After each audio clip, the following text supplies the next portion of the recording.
Bueno, buenas tardes, días o noches. Mi nombre es Juan Diego Vázquez Guerra y hoy les presentaré el tema de la Reforma Protestante de Martín Lutero, al igual que su contraparte, la Contrarreforma expresada por la Iglesia Católica. En general, esta investigación está centrada en el eje de educación, por lo tanto voy a ofrecer una explicación.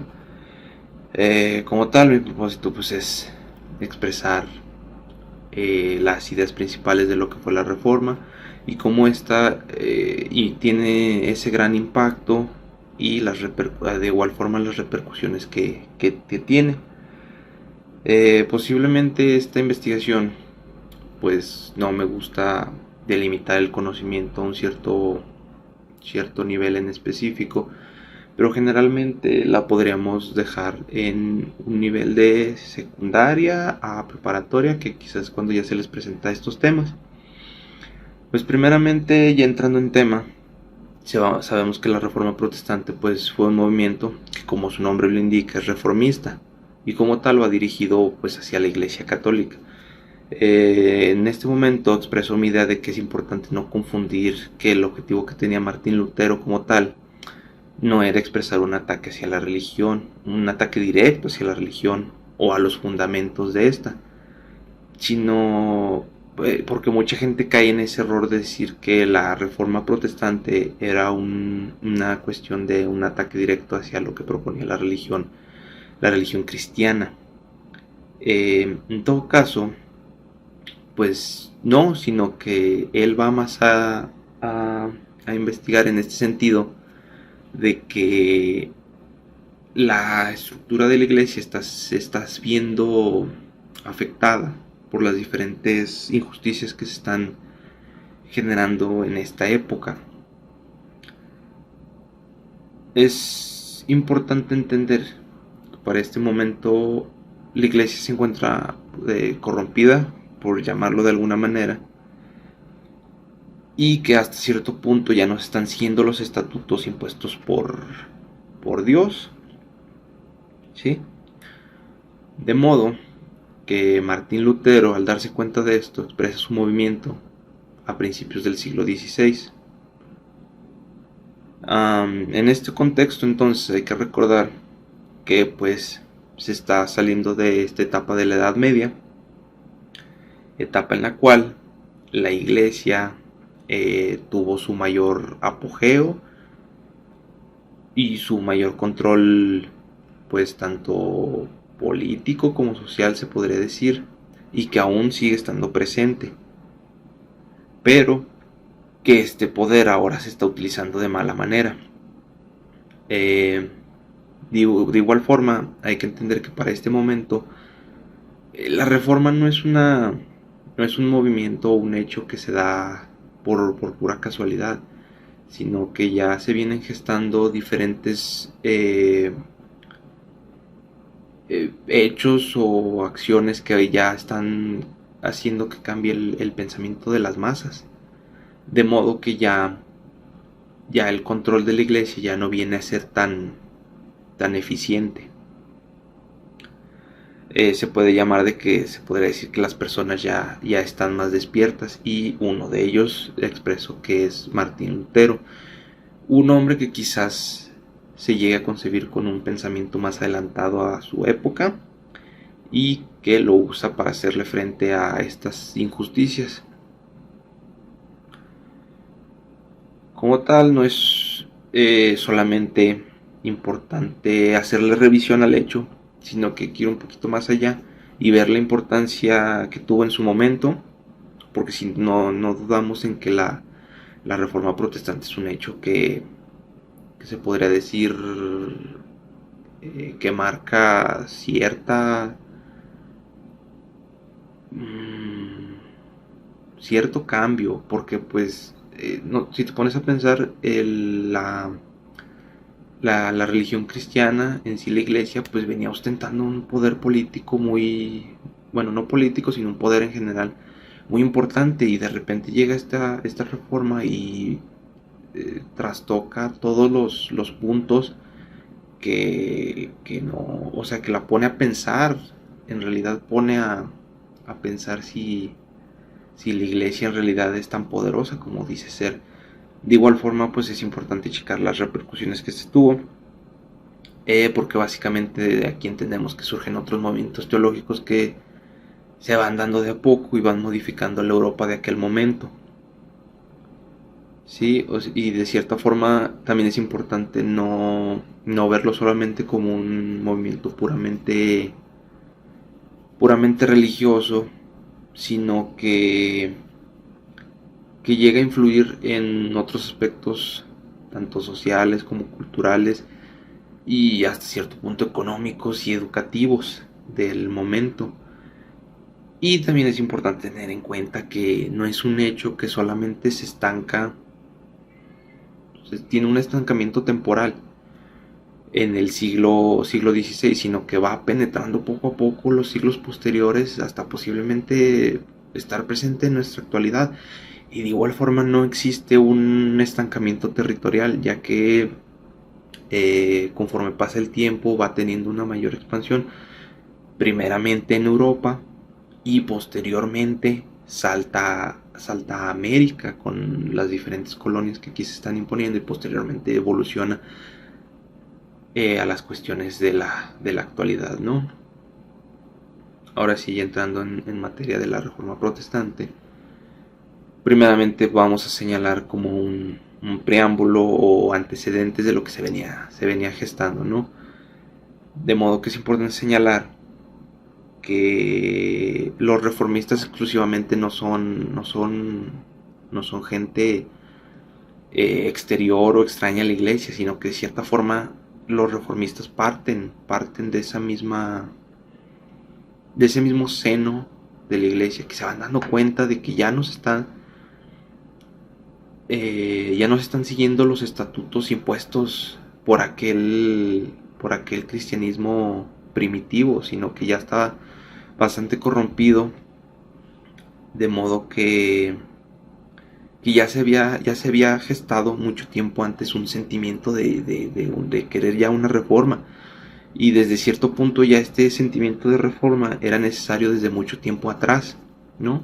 Por lo que los intentos se comenzaron a expresar a partir del siglo XI. Se podría decir que desde el siglo XI varios hombres ya buscaban imponer esta cuestión, pero en general nunca se cubría una gran parte del problema, sino que se llegaban a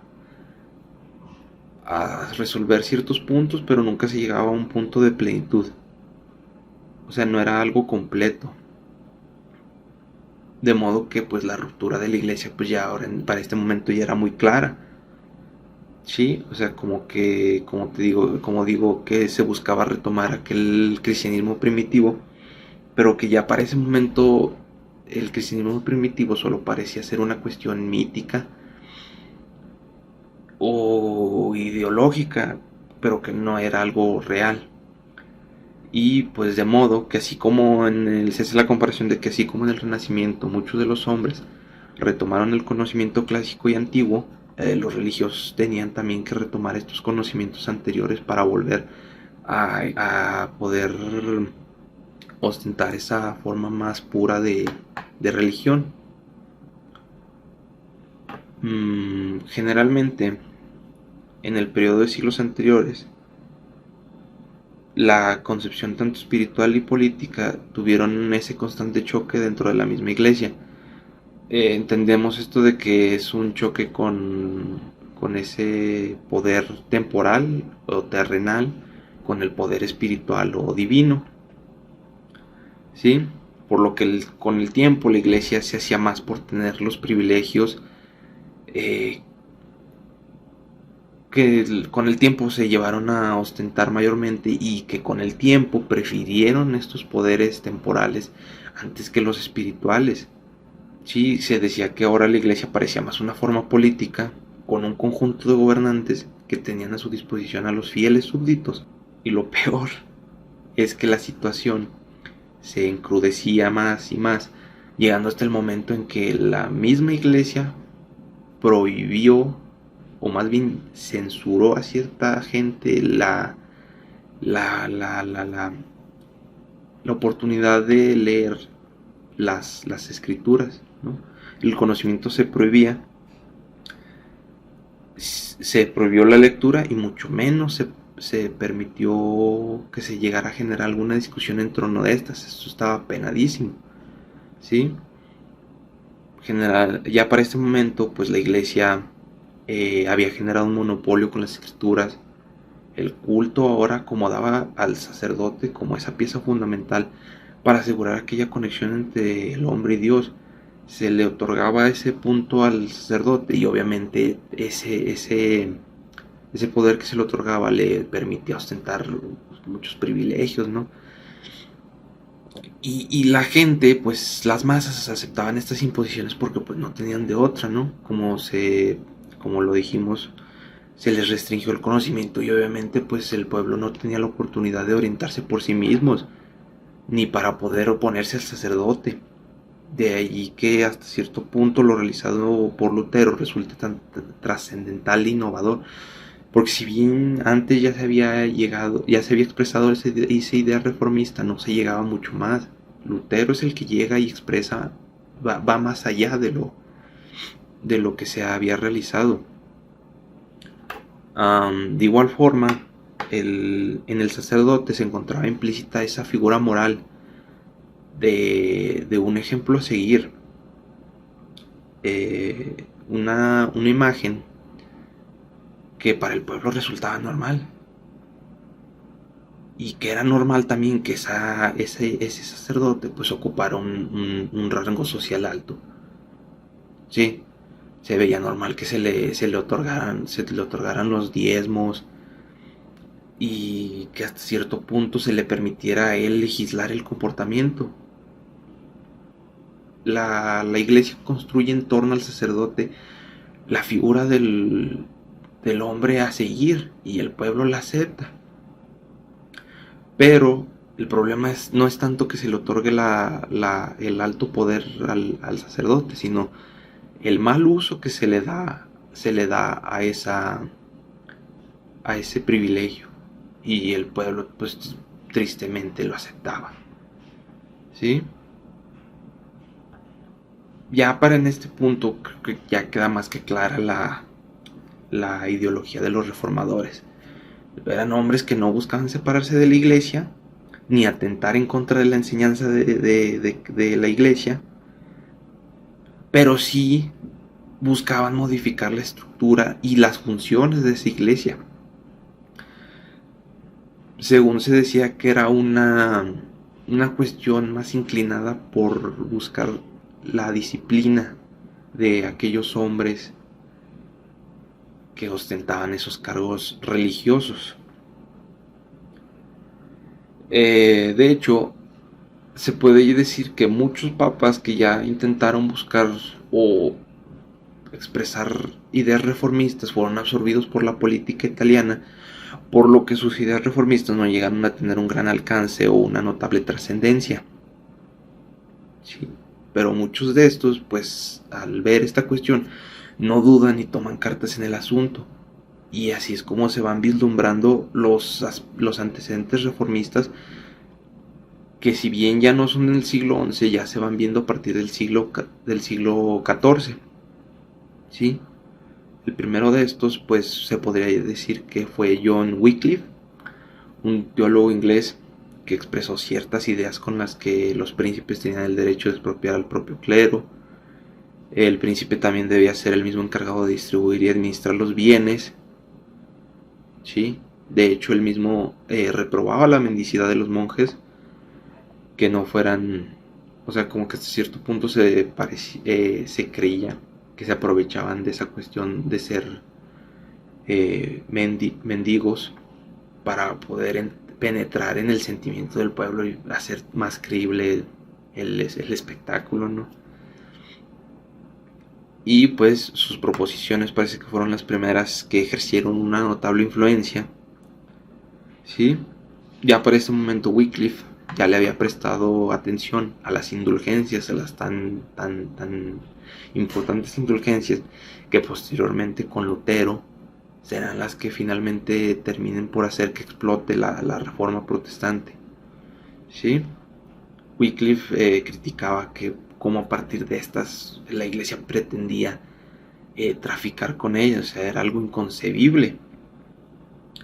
Y de igual forma, aquí él critica abiertamente la presencia y la utilidad de un papa, sí, ya que el papa ostenta este cargo en modo de representación de, bueno, no en modo de representación, bueno, de modo de representación de una liga del hombre con Dios, sí, siendo la representación obviamente de Pedro, el primer papa. Y como tal, Wycliffe decía que si el papa ostentaba ese cargo y entonces era ciertamente como un representante de Pedro, obvio resulta que tenía que actuar como él. Si no actuaba como él, no estaba cumpliendo con ese verdadero papel y por lo tanto sus acciones no tenían validez alguna. Sí. Otros grupos más o menos relativamente cercanos a Wycliffe, como lo son los Hermanos de la Vida Comunitaria, fundados por Geert Groot, o la Devotio Moderna, se extendieron por el área holandesa y flamenca. Estos expusieron sus ideas de la necesidad de tener una experiencia religiosa más personal y que debe estar sustentada en la lectura de los textos sagrados. Para ellos, Cristo era la figura central, un personaje salvador y ejemplar. Con estos colectivos, pues posiblemente ya se están gestando las ideas humanistas, como tal, al intentar retomar aquellas fuentes originales, como la inspiración para la religión, obviamente retomando esta cuestión de ir a retomar más bien un cristianismo primitivo al más puro estilo de Cristo. Generalmente el objetivo de retomar las cuestiones antiguas era para formar y captar los mensajes divinos de la forma más auténtica posible.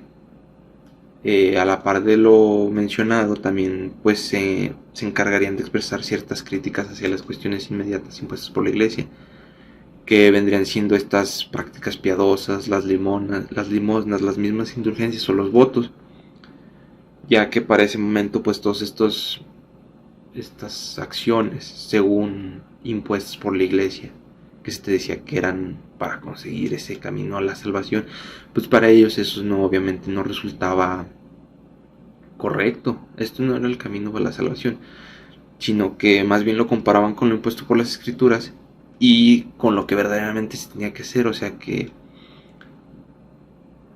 se podría decir que ellos expresaban esa idea de que se ocupaba hasta cierto punto sufrir o toda la vida pues ser un buen católico, un buen creyente, para poder acceder al reino de Dios. A la par de todas estas cuestiones, algo que llegó a retumbar bastante en el pensamiento fue la misma concepción del sentido de la divinidad. Un sentimiento que ponía a dudar de verdaderamente qué o quién era la divinidad correcta, ¿no? Y pues ya más a la par de Lutero tenemos a Juan Hus en la zona de Bohemia, que retoma y divulga las ideas de Wycliffe, pero pues termina no muy bien porque es condenado y sentenciado a la hoguera. Ya estuvo presente en el siglo XV. Y por otro lado aparece Jerónimo Savonarola, que se encargó de presentar una idea negativa hacia el papel y la supuesta corrupción del Papa, del clero y de la misma sociedad renacentista. Al igual que Hus, terminó condenado y murió en la hoguera. Ahora que ya pudimos expresar más o menos un preámbulo o antecedentes de lo que pues más o menos se fue gestando en el contexto de la Reforma, pasaremos a hablar de la figura sin duda más importante de la Reforma, que es Martín Lutero.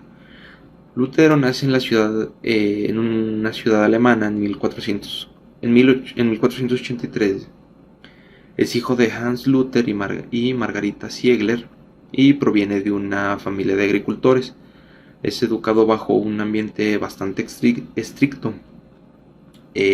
Durante su etapa de estudios es donde llega a conocer al mismo Erasmo de Rotterdam, que posteriormente vamos a hablar de él, que también resulta un personaje no trascendental, pero sí que está inscrito en este movimiento protestante. Después de sus estudios, posteriormente optó por una vida religiosa, a pesar de que a su padre esto no le gustaba.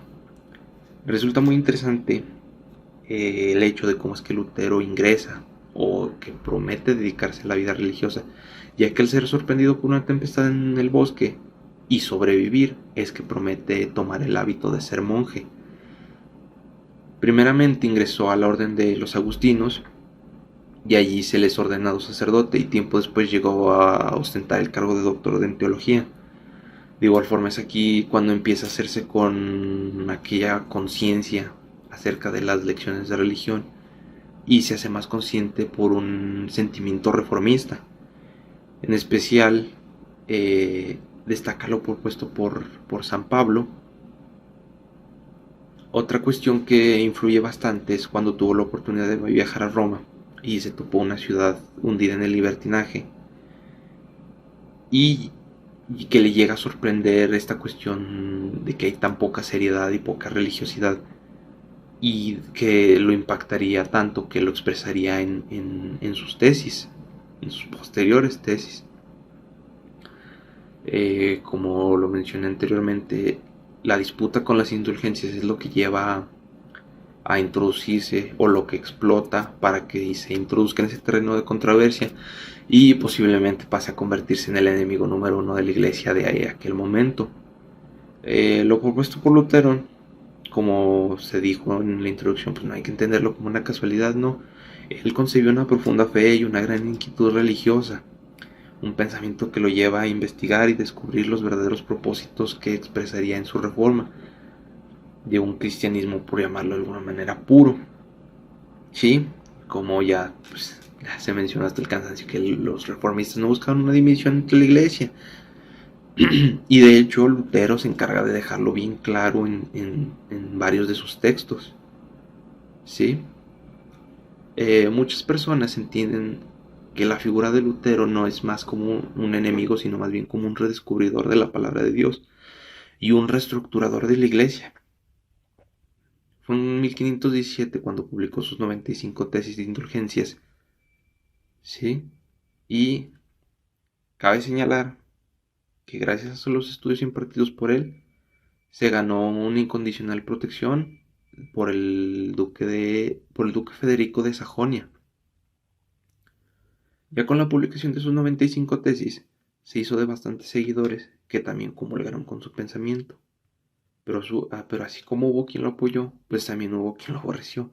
Especialmente se erige la figura de Johannes Eck, que rápidamente se encargó de poner a la opinión pública en contra de Lutero y sus propias ideas. De hecho, estos dos llegan a sostener diferentes debates en donde finalmente se le otorgó, donde se le llega a otorgar el puesto de hereje a Lutero. ¿Sí? Con el paso del tiempo y poco a poco el enfrentamiento con la iglesia romana fue escalando a un nivel bastante considerable, en el momento en que expresó sus ideas en torno a la figura del Papa y a las propias indulgencias. La protección de Federico de Sajonia le permitió refugiarse en Wittenberg, primeramente, donde terminó de asentar sus ideas en contra de los votos monásticos, el celibato, el culto a los santos, el purgatorio y la Eucaristía. Expresó mi idea de que resulta obvio que la iglesia no se iba a quedar con los brazos cruzados, y que rápidamente el Papa León X condenó a Lutero con la bula Exsurge Domine. Para ese momento Lutero ya era excomulgado. Aún así, la Iglesia no fue el único poder que se enfrentó a Lutero, ya que en la misma lucha entró Carlos V, que supuestamente intentó suavizar las tensiones, llamando a Lutero a declarar, pero Lutero jamás se retractó de nada, por lo que se le declaró proscrito y se le ordenó que se le llevara a la cárcel. Pero nuevamente Federico de Sajonia le dio protección y refugio, pero ahora en el castillo de Wartburg. A partir de ese momento, Lutero dedicó todo su tiempo a la traducción de la Biblia en alemán, ya que importante era para él que la gente pudiera tener las escrituras en su propio idioma. No era un idioma exclusivo, con el fin de que todos la pudieran leer, no un idioma exclusivo para letrados o para sacerdotes. Posteriormente se regresa a Wittenberg y en este momento se considera que se vive en una de las etapas más ríspidas de la Reforma, porque a la par de estas están gestando luchas entre campesinos y señores que de igual forma se encontraban motivados por la Reforma y su igualdad en la cristiandad. Además, es en esta etapa cuando empiezan a surgir nuevos líderes reformistas, como Zuinglio, Carlos Taddeo, Munzer y Storch. Aquí también surge el anabaptismo y llega a provocar una mayor división entre los reformistas. La iglesia de Lutero ya estaba asentada, y esto se reafirmó con el triunfo que tuvo en el Pacto de Nuremberg, pudiendo así establecer que se podía ejercer públicamente su culto.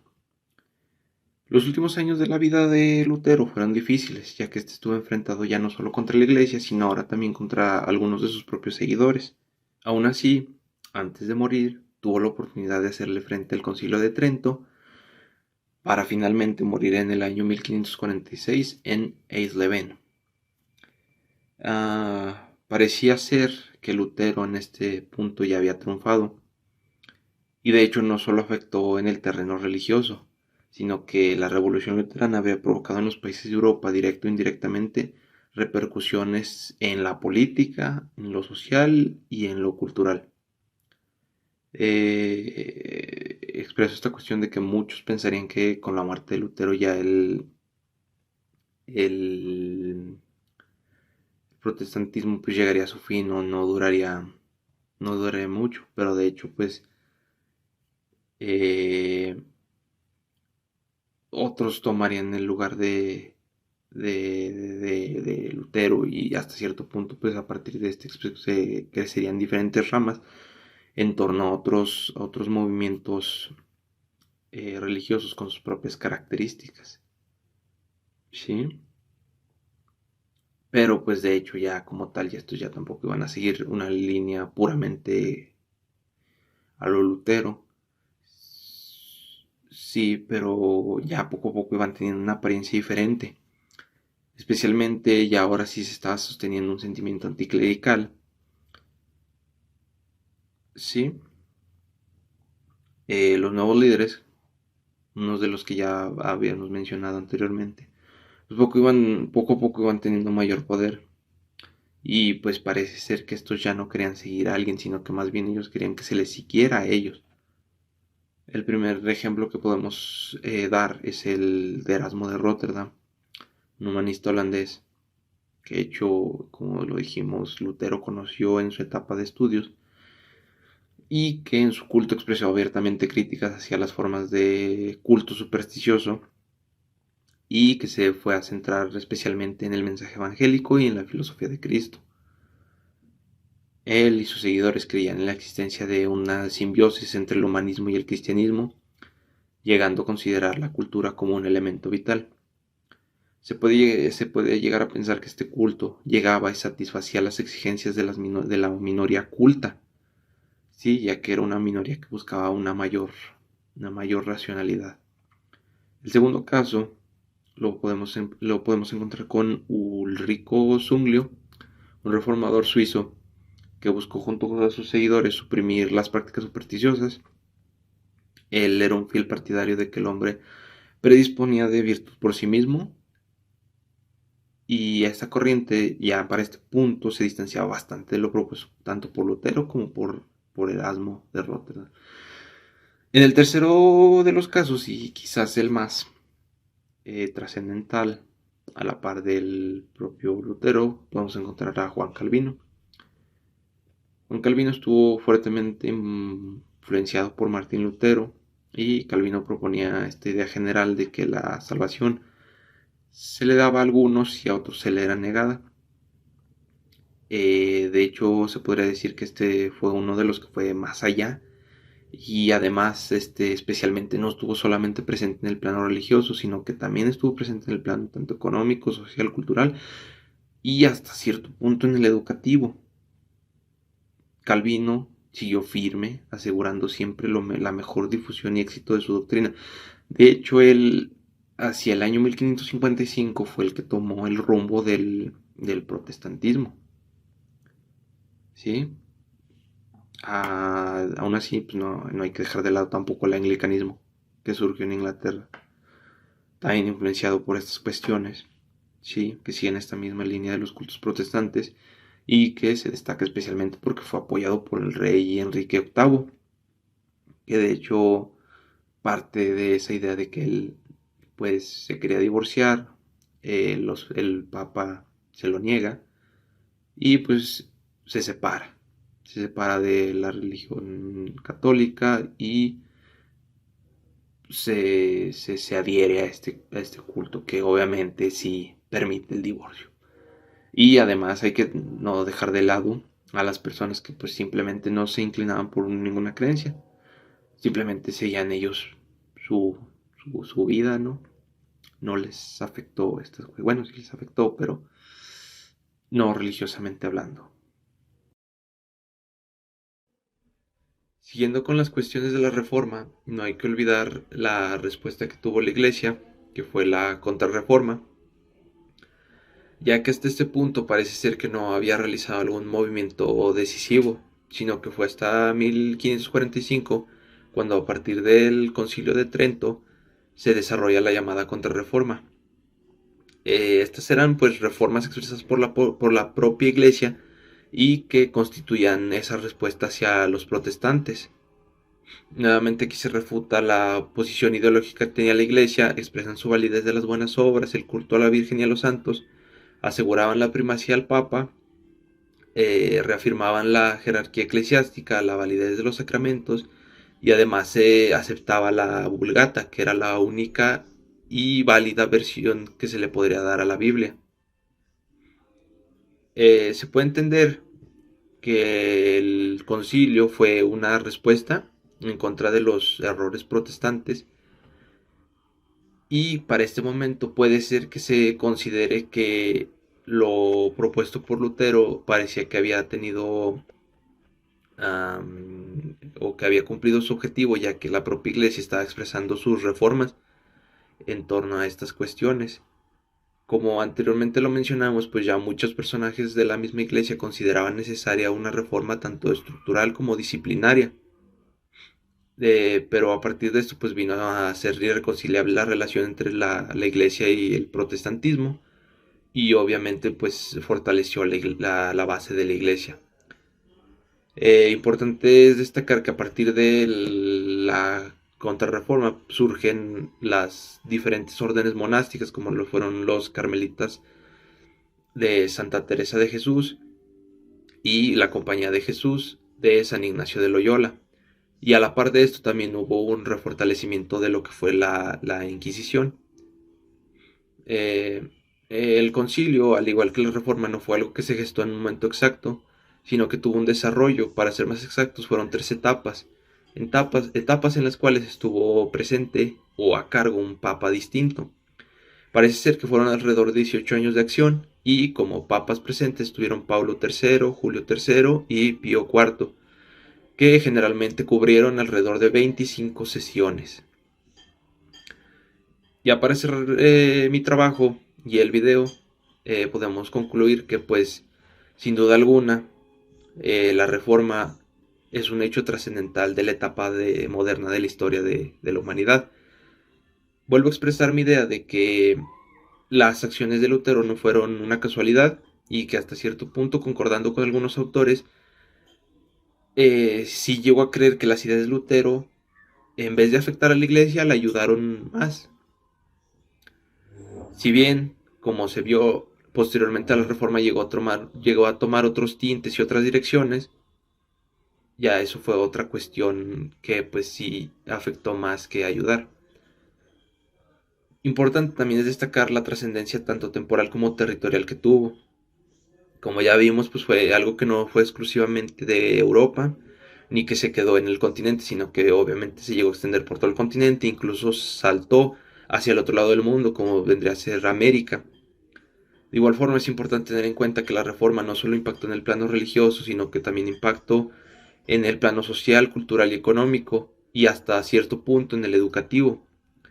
Considero que de igual importancia es que la reforma, si llega a ser necesaria por el momento y la situación que ya vivía la iglesia y el abuso que se estaban expresando los mismos religiosos ahí mismo.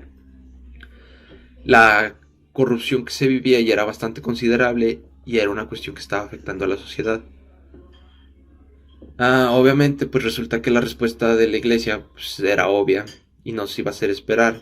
Y hasta cierto punto se esperó mucho tiempo hasta que el movimiento de Lutero ya estaba bastante sentado, cuando considero yo que ya se empezó a expresar o a dar una respuesta considerable.